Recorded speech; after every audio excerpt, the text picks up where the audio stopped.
خودته. اول میریم اونجا. رئیس تویی.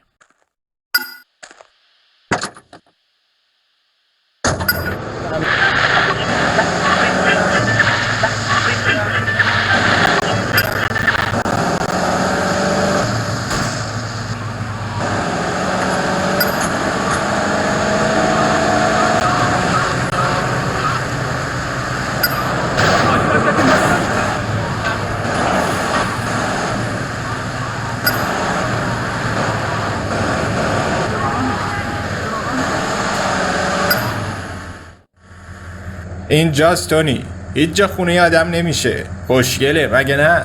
این آشغالدونی خونه منه؟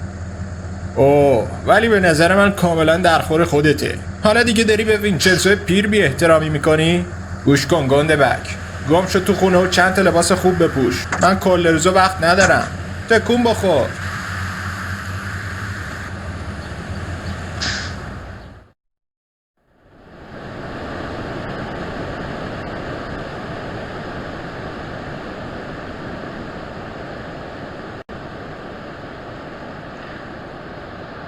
ابو شباب نشه شدم ولی دلیلش رو بهت نگفتم. من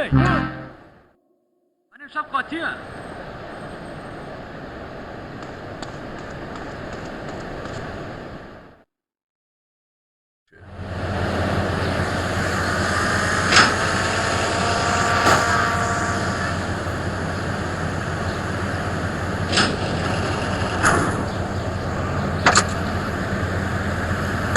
حالا منو ببر خونه.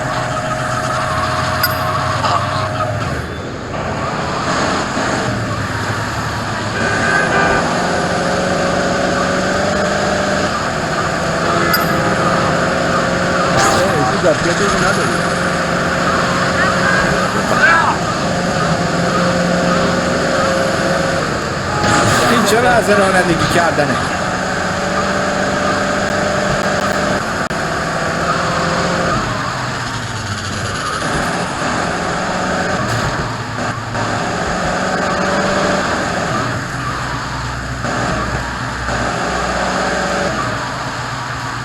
هی، خرج آپارتمانتو من میدم تونی. فقط یادت باشه کی داره صورت حسابات پرداخت میکنه.